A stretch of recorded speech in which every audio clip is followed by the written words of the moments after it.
So students, हमारा first question है this table is made blank space would. Option हमारे सामने फ्रॉम, ऑफ और विथ। ये 4 ऑप्शन हमारे सामने है। इसमें से जो राइट आंसर होगा वो होगा बी, ऑफ, बिकॉज मेड के साथ ऑफ का यूज किया जाएगा। This table is made of wood. ठीक है, right answer option number B है, of is the right answer. चलिए आगे बढ़ते हैं क्वेश्चन नंबर सेकंड की तरफ। क्वेश्चन नंबर सेकंड है would you like to have tea और कॉफी।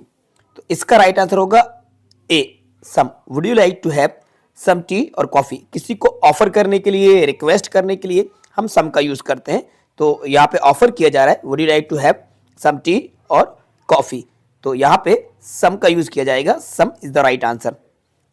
मूव करते हैं क्वेश्चन नंबर थर्ड की तरफ। I know boy who cheated you. तो राइट आंसर आएगा I know the boy who cheated you. यहाँ पे रिलेटिव प्रोनाउन हु का यूज हो रहा है, तो इस बॉय के पहले द का यूज किया जाएगा। आई know the boy who cheated you, यानी कि मैं उस लड़के को जानता हूं या जानती हूं जिसने आपको चीट किया, यानी कि आपको धोखा दिया। Who cheated you the right answer है।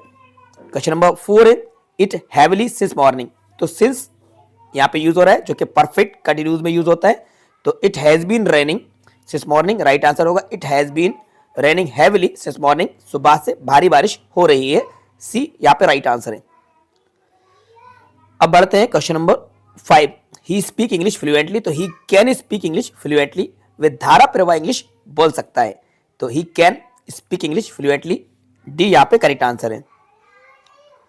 Mohan is senior Rakesh. तो Mohan is senior to Rakesh. तो यहाँ पे senior, junior, superior, inferior, prefer के साथ टू का यूज किया जाता है। तो यहाँ पे राइट आंसर होगा to. Mohan is senior to Rakesh. यहाँ पे देन, फ्रॉम, ऑन ये कुछ भी नहीं आएंगे, two is the right answer. तो यहाँ पे टू आएगा। Sunil works hard so that he में गेट गुड मार्क्स। तो यहाँ पे पर्पस बताया जा रहा है, पर्पस बताने के लिए सो दैट का यूज करते हैं। Sunil works hard so that he में गेट गुड मार्क्स। क्लियर है? तो राइट आंसर यहाँ पे सी होगा।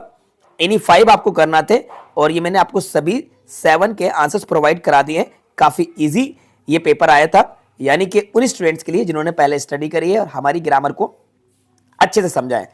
तो ये सभी क्वेश्चंस वही हैं जिस तरह के क्वेश्चंस की प्रैक्टिस हमने आपको करवाई थी और जिस तरह से इंपॉर्टेंट क्वेश्चंस हमने आपको बताए थे वैसे ही क्वेश्चंस ये एग्जाम में आए।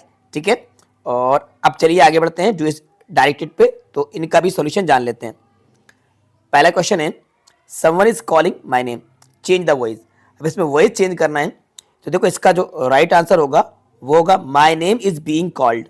अब बाय समवन नहीं आएगा, जैसा कि मैंने आपको पहले भी बताया था कि someone, somebody, no one, nobody, everyone, everybody, इनको यूज नहीं करते। ये एडवांस मैंने आपको कई बार क्लास में भी बताया था। तो बाय समवन का यूज नहीं किया जाएगा, बस प्रेजेंट कंटिन्यूस का सेंटेंस है, इसलिए ऑब्जेक्ट लिखेंगे my name is being called. My name is being called, मेरा नाम पुकारा जा रहा है। अब बाय समवन नहीं आएगा, क्लियर है ना? जो आपसे कह रहा है कि बाय समवन आएगा वो रॉन्ग बता रहा है। तो my name is being called ये राइट आंसर है। अब आते हैं सेकंड पे, he is intelligent, he is hard working. Combine the sentences using both and and. Both और एंड से कंबाइन करना है, तो he is both intelligent and hard working. He is both intelligent and hard working, वे दोनों ही है, intelligent भी है और हार्ड वर्किंग भी है।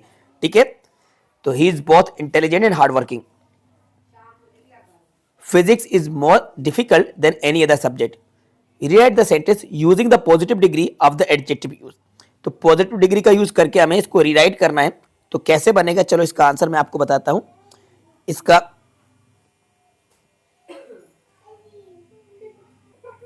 तो बच्चों इसका राइट आंसर होगा no other subject is as difficult as physics. No other subject is as difficult as physics. कोई दूसरा सब्जेक्ट उतना डिफिकल्ट नहीं है जितना डिफिकल्ट फिजिक्स है। ठीक है, ये राइट आंसर है। नेक्स्ट क्वेश्चन है no sooner does a thief see a policeman than he runs away. Rewrite the sentence using as soon as. तो एज सून एज का यूज करना है नो सूनर के प्लेस पे। ये भी मैंने आपको बताया था कि एज सून एज के प्लेस पे नो सूनर, नो सूनर के प्लेस पे एज सून एज। तो इसका राइट आंसर क्या होगा? As soon as a thief sees a policeman comma he runs away.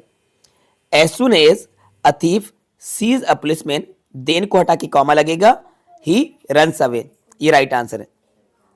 The man is our new English teacher. The man is wearing a white shirt.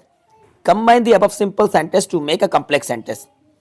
तो इसमें हमें complex sentence बनाना है तो कैसे बनेगा? The man who is wearing a white shirt is our new English teacher. वे व्यक्ति जो white shirt पहने हुए हैं हमारे नए इंग्लिश टीचर है। The man who is wearing a white shirt is और इंग्लिश टीचर। 5 करना है तो सभी के आंसर बताता हूं। शी शट द डोर, ये क्वेश्चन भी मैंने आपको पहले ही बता दिया था। नेगेटिव बनाना है तो she did not shut the door होगा। She did not shut the door, ये राइट आंसर होगा। पास्ट का सेंटेंस है क्योंकि शट में एस नहीं लगा है। She did not shut the door. She is very weak, she can not walk, बहुत ही इजी है ये तो, 10th क्लास का क्वेश्चन दे दिया आपको। She is very weak, she can not walk, तो she is so weak that she can not walk. Very के प्लेस पे सो और फुल स्टॉप के प्लेस पे दैट का यूज होगा, तो she is so weak that she can not walk. तो ये 7 थे और इनमें से आपको एनी 5 करना थे। कितने करना थे? एनी 5। तो मैंने आपको सबसे पहले ग्रामर का सॉल्यूशन प्रोवाइड करा दिया क्योंकि ज्यादातर स्टूडेंट क्यूरियस थे ग्रामर के आंसर्स को जानने के लिए, तो सबसे पहले मैंने आपको ग्रामर का सॉल्यूशन प्रोवाइड करा दिया है। अब मैं नेक्स्ट पार्ट लेकर आऊंगा जिसमें मैं आपको पैसेज और आपके जो एक्सटेंट हैं इनके भी आंसर्स मैं आपको प्रोवाइड करा दूंगा क्योंकि अभी वीडियो काफी ज्यादा लेंथी हो जाएगी। तो बच्चों उम्मीद करते हैं वीडियो आपको पसंद आई होगी और आप सभी के आंसर्स करेक्ट हुए होंगे। तो कितने आंसर्स आपके करेक्ट हुए, अपने मार्क्स आप चाहें तो कमेंट्स बॉक्स में अगर कमेंट्स करके ऑनेस्टली बता सकते हैं।